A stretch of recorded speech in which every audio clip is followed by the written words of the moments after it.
नमस्कार, भारत लाइव देख रहे हैं आप। एक तरफ जहां नीतीश कुमार इंडिया गठबंधन से छटकते हुए नजर आ रहे हैं, राहुल गांधी नीतीश कुमार को फ़ोन कर मनाने की जुगत में लग चुके हैं। नीतीश कुमार जिस तरीके से इंडिया गठबंधन से नाराज होकर दिल्ली से पटना वापस आ गए, हालांकि वो चुप हैं। खड़गे का नाम सामने आया, ममता बनर्जी का नाम सामने आया। इन लोगों के नाम की वजह से क्या नीतीश कुमार की नाराजगी इंडिया गठबंधन से बढ़ गई? प्रधानमंत्री का उम्मीदवारी नीतीश कुमार को नहीं दिया गया, ना ही उनको संयोजक बनाया गया।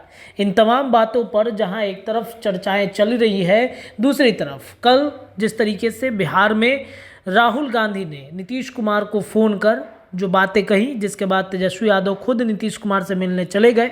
बातें जो निकल के सामने आई है उसके अनुसार ये कहा जा रहा है कि राहुल गांधी ने नीतीश कुमार से सीटों के शेयरिंग के फॉर्मूले पर बात की है। कितने सीटों पर कांग्रेस लड़ सकती है, कितने सीट जदयू कांग्रेस के लिए खाली करेगी, ये तमाम चर्चाएं, तमाम बातें लगातार राजनीतिक गलियारे में दौड़ रही है। देखिए, 2019 का चुनाव हो या फिर 2014 का चुनाव, जिस तरीके से अलग अलग परिस्थितियों में जदयू ने अपने कैंडिडेट उतारे। अब मान के चलिए कि वैसी सीटें जो 2019 में जदयू एनडीए गठबंधन में रहते हुए लड़ी, वैसे सीटों में अब जो पहले कांग्रेस का गढ़ था, जैसे अगर बातचीत करें कटिहार की, तो कटिहार में जिस तरीके से तारिक अनवर जो कांग्रेस के कैंडिडेट है, कई दिनों से, कई सालों से वो जीतते आए हैं, वहां पर जीत हासिल की 2019 में एनडीए गठबंधन में। अब वैसी सीटों पर मंथन चल रहा है।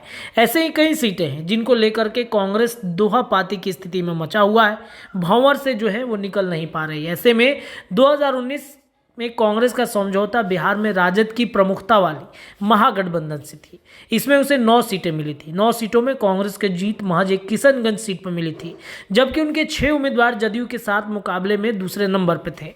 जदयू अपनी सीट शेयरिंग को लेकर किसी भी सूरत में छोड़ना नहीं चाहती है, जबकि इन सीटों पर कांग्रेस के दिग्गजों की प्रतिष्ठा दांव पर है।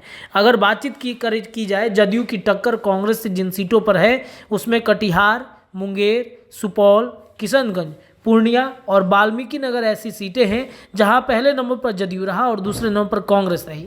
इस बार बिहार के कांग्रेसी नेताओं ने सीट बंटवारे पर चुप्पी साध रखी है।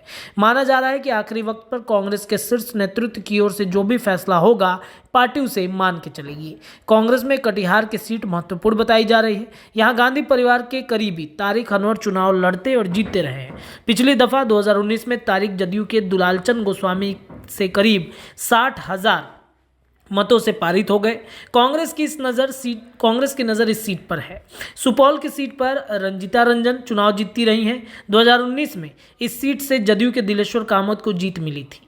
कांग्रेस ने रंजीता रंजन को राज्यसभा से संसद भेजने की व्यवस्था की।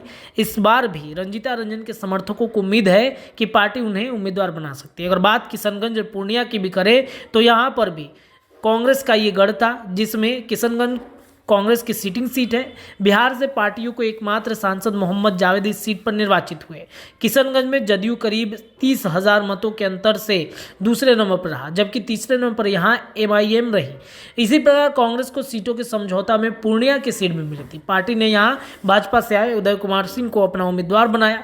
उदय सिंह को करीब 3.70 लाख वोट मिले, वे दूसरे नंबर पर रहे थे।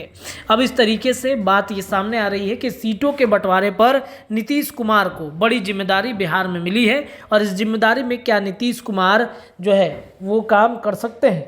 नीतीश कुमार जिस तरीके से आगे बढ़ रहे हैं सीटों के बंटवारे को लेकर के, ऐसे में भारतीय जनता पार्टी हो या फिर जदयू जिस तरीके से एनडीए गठबंधन में चुनाव लड़ी थी 2019 के चुनाव में, ऐसे में इन सीटों पर कांग्रेस का भी दाव अटका हुआ है। बाकी जो कैंडिडेट है उनका क्या होगा, ये तो 15 से 20 दिनों के अंदर में सब कुछ क्लियर हो जाएगा, क्योंकि नीतीश कुमार को इंडिया गठबंधन में बिहार में सीटों के बंटवारे को लेकर बड़ी जिम्मेदारी दी गई है। ऐसे में क्या कुछ करते हैं नीतीश, ये काफ़ी देखना दिलचस्प होगा। फिलहाल इस खबर में इतना ही। देखते रहिए भारत लाइव। धन्यवाद।